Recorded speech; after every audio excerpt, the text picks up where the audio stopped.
guys, it's Lynn here. Hope you're having a brilliant day. Now guys, this is just a quick video to let you know why your Christmas cactus, Schlumbergera, or your Rhipsalidopsis, your Easter cactus, goes limp after flowering. Now, it's very common for these plants. When they're producing flowers, it takes up a lot of energy from the plant system. And obviously they take up a lot of their energy reserves into producing buds and flowers. And it takes a lot of energy for the plant to do this. People think, oh, they just produce flowers and then carry on. And with cacti, and especially with the Schlumbergera, and I've known this ever since I've kept these plants, is when they're actually producing the flowers, they're nice and firm and healthy. As soon as they stop flowering, they sort of go very limp and almost feel like they're wilted, even though that they're well watered and everything else. I've got a little crystal on here. But it's when this first started happening to me many years ago, I used to think, what's wrong with my cactus? And there's very little information out there why it happens. But over time, I've got to know that it's actually just naturally for the plant. It uses up a lot of its energy reserves into producing flowers. And then once it's flowered, it's like, whoo, it's like a huge relief for the plant, and it just relaxes, and it often wilts, and this is completely harmless, so don't worry. It's just the plant's way of having a bit of a rest after it's flowered. And obviously when these plants have finished flowering, whether it's the Schlumbergera, the commonly known as the Christmas or the Thanksgiving cactus, and the holiday cactus, crab cactus, there's many different names for these, or the Easter cacti, the Rhipsalidopsis, with some of the Rhipsalis as well, they will also have a bit of a rest after their flower. And it's their way of just relaxing and coming down after all their energy. A bit like human beings when they've been through a bit of a stressful time, they just want to relax after.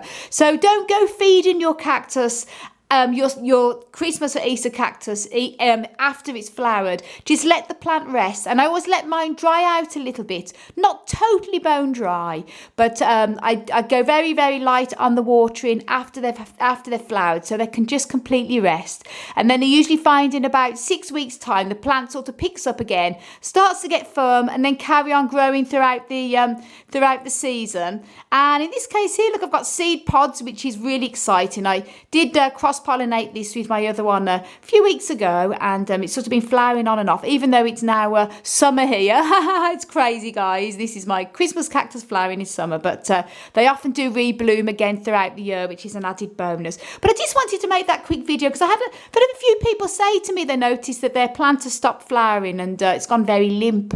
And I said, oh, don't worry, that's perfectly normal. It's just the plant's way of just relaxing and having a rest after it's been putting all its energy out producing flowers. So don't worry, your plant's not dying, it's just resting. And just go back a bit on the watering, go easy on the watering. Don't let the plant go bone dry, but just give it lightly water, and obviously don't feed at all after it's flowered.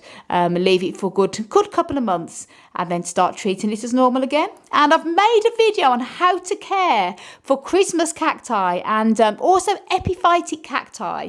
And when I talk about the epiphytic cacti, I'm talking about all cacti in general, including the epiphyllums there. They're all sort of completely different care to the desert type cacti, which are these here, and succulents.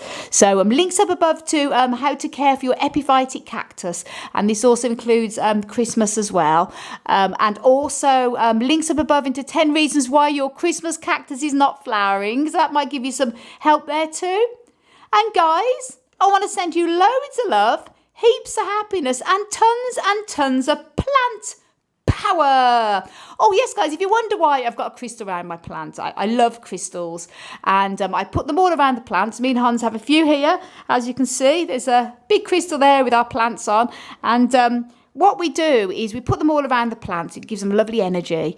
And I have made a video already a couple of years ago on how to use crystals with plants, because not only do they look aesthetically beautiful, we also use rocks as well. I swear, guys, I don't know whether you believe in that or not, but I'm alternative, me and Hans, and I do swear when I put crystals around the plants, the energy really does help them. And as this one is a little bit limp, even though it's perfectly normal, just gives it a little bit of a recuperate after it's had a hard job producing flowers.